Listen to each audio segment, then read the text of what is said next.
Are you ready for some tea? Some wedding tea? Well, welcome to my YouTube channel and podcast. It's Desiree here, and I'm so happy to see you. Allow me to sit this down. So the last several episodes have been me sharing a lot of short stories with you, really fun stories with you, okay? Well, we are now back to my regularly scheduled program, and I've got a doozy for you today. I am going to guess that this one is going to be at least 3 episodes, possibly even 4. So come on and join me on this one. Oh yeah, I need to give you a title. I think we'll title this one, Tardy for the Party. Tardy for the party. I cannot even begin to describe the drama that happened at this wedding. Before I go ahead and tell you the story, allow me to give you a little background. This was a multicultural wedding that we planned several years ago. And this was happening at a beautiful venue downtown Chicago, kind of on the corner of Michigan Avenue and another familiar street down there. Beautiful, beautiful environment. The ceremony was going to be taking place on one level and the reception was going to be taking place on the upper level that has a beautiful dome. So if you live in the Chicagoland area, you might know the location that I'm speaking about. Like I said, has a beautiful dome. This couple had hired us for partial service planning. Now, I no longer offer that planning service anymore. It could be because of this couple, but I digress.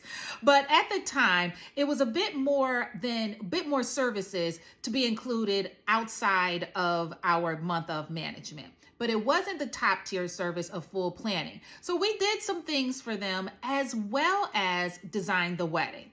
The thing about this couple in particular is that they hired us about 4 months before the wedding. Yeah, so they hadn't done much of anything outside of hiring the venue location, and they were still in talks with speaking to the caterer. So I'm like, okay, there's going to be a lot of work. And listen, I should have gone with my instincts on this one, especially when it came down to partial service planning and they hadn't done much. They probably should have hired for full service. And when I look back, I'm like, yeah, I should have got that money for full service, because this one, it had so much drama, y'all. Let me just go ahead and jump on in.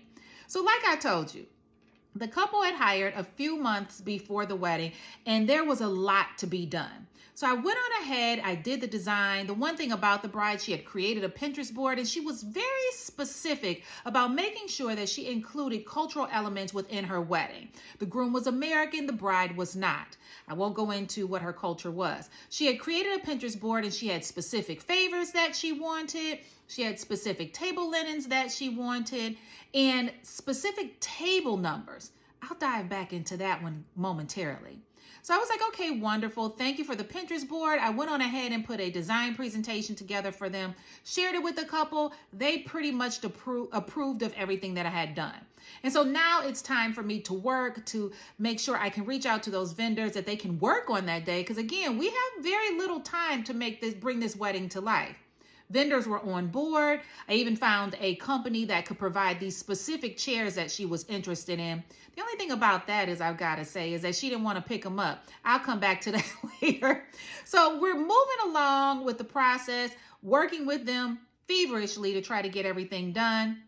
Now, due to the bride's busy schedule, we needed to have the final walkthrough a little sooner than normal, which in all honesty, I was pretty comfortable with, because I had learned that many of the vendors that they had decided to go with were vendors that I was not familiar with. I had not worked with them before. I didn't know much about them. In particular, the caterer. So I'm like, well, let's go ahead and have this walkthrough sooner than later, because then if there are any issues that arise from it, we have time to rectify the situation. So we get everything scheduled. The caterer is actually going to attend, myself, the groom, and the bride. Although the bride did inform me that she was going to be a bit late, simply because she had some things to do at work. So I head on over to the venue. I meet with the groom for the first time. Very nice gentleman. And we began to go ahead and have that walkthrough, because I also discovered once getting there is that the bride was going to be even more tardy than she had expected. She didn't want us to wait. So let's go ahead and get started with the walkthrough. So the venue manager is taking us around the space. We're talking about draping that we wanted to include to cover up certain artifacts, the position in which we want the chairs set, all of those things for the ceremony. And then we head on up to the upper level to discuss the reception. Now, this venue was pretty much going to be maxed out because this couple was expecting a guest count of 250 plus. So we needed to make sure that we had all of those tables in the space, plus a dance floor, plus a band, all of these things. So yeah, there was going to be a lot of moving pieces and really trying to squeeze all of these people into this beautiful environment. So we're putting together the floor plan, making some changes, trying to have this conversation to get the couple to understand that round tables are going to be better than square or long rectangular tables because they'll actually be able to seat more guests. So we're trying to give them the best possible scenario for this environment. Now, mind you, I told you the bride was going to be late. She still is not here. We're going through all of this with the groom and the caterer. So I'm taking vigorous notes. The groom is talking to the bride. I guess she's en route. I'm not really sure what's going on, but we keep going forward with the floor plan. So now we head into the kitchen because, mind you, this caterer is not familiar with this environment. And I also learned that the caterer had never catered a wedding before. This gentleman owned a sports bar and he sold food at the sports bar like burgers and hot dogs and Polishes and things of that nature. He had never catered a wedding before. I have no clue where this couple found him, but I do know that he had to have certain insurances and the couple paid additional money for him to be the caterer at this venue because this venue had a preferred vendors list and of course he's not on it. So they had to pay more funds. We are inside of the kitchen. We're moving around. The caterer is discovering that this is not a kitchen in which you can actually cook the food. So he's like, well, where am I supposed to cook the food and do all of these things and blah, blah, blah. Now, we had shared this with him in advance of this walkthrough. So I don't know, did he think a kitchen was just going to manifest itself when he got there? We let him know that there are tables and, things of that nature, refrigeration. But yeah, you're going to have the food pretty much cooked. You're going to come here and warm it up. So we're explaining this to him. He's acting like he gets it, but I'll be honest, I wasn't too sure if he truly understood what was being said. And then boom, all of a sudden out of the blue, here comes the bride. I'm like, well, I'll be damned, girl, you almost an hour late. We've been in here for a minute. Anyway, she comes in, she jumps right in, beautiful spirit, no issues, okay? We're still talking to the caterer. He's getting a better understanding of what's going on, what he's going to need. The venue manager is trying to help him understand a lot of the types of equipment he's going to need to bring in here so that he can add it to the invoice for the couple to make sure everything is covered. He's like, okay, I got you. He's telling the couple, yeah, I got you. Don't worry about it. I can handle this. The food is going to be great and blah, blah, blah. So now we come back out into the actual room where the reception is going to be taking place.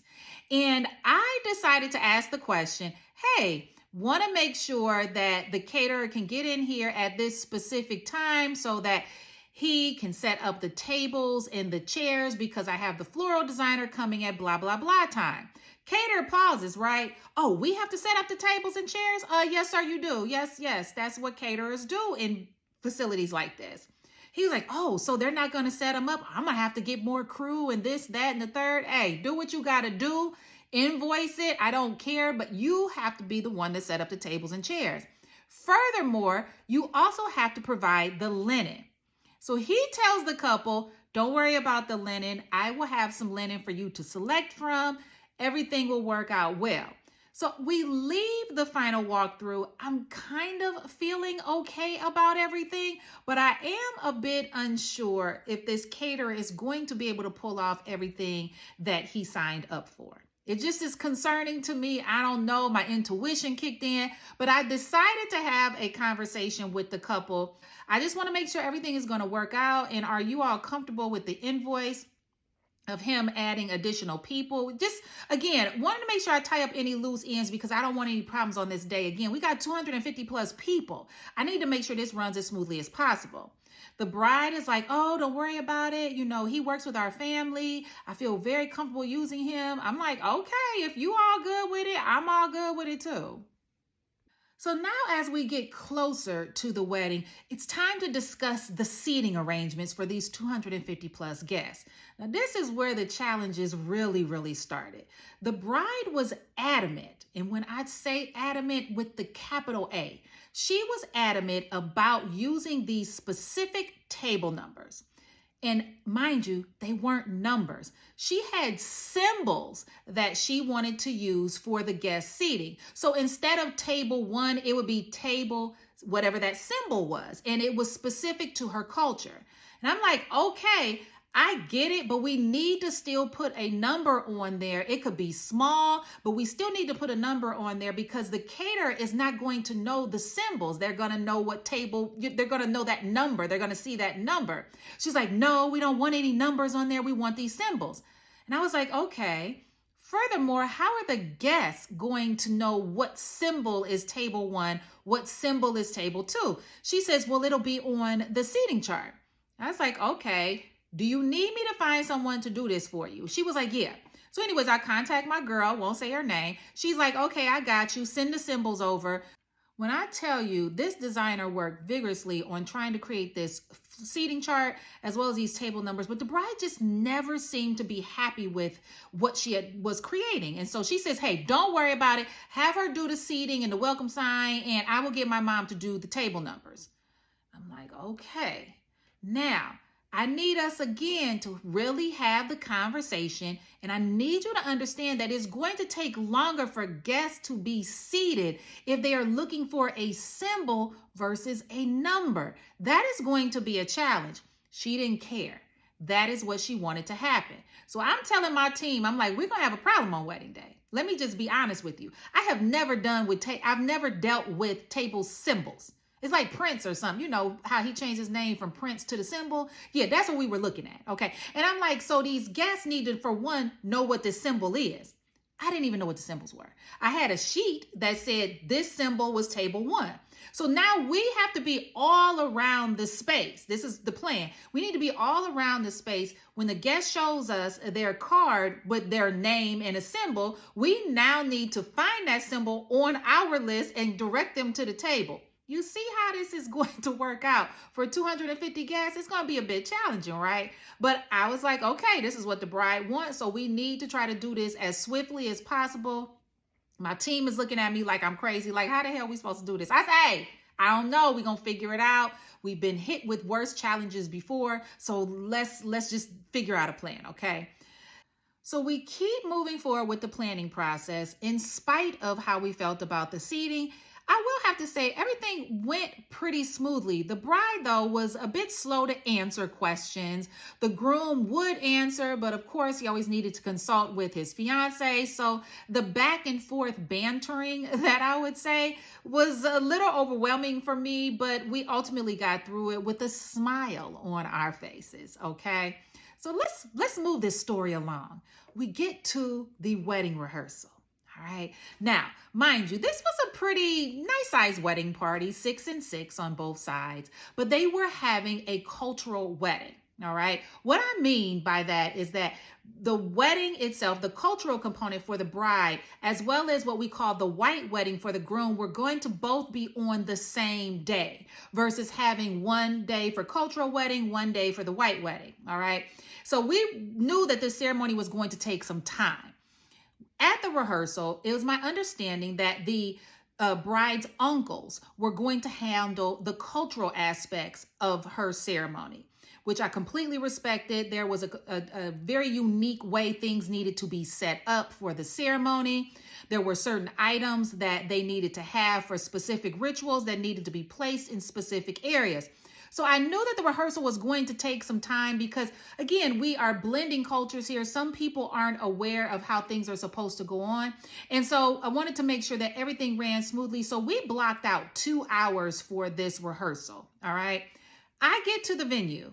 about 30 minutes before the rehearsal is supposed to start.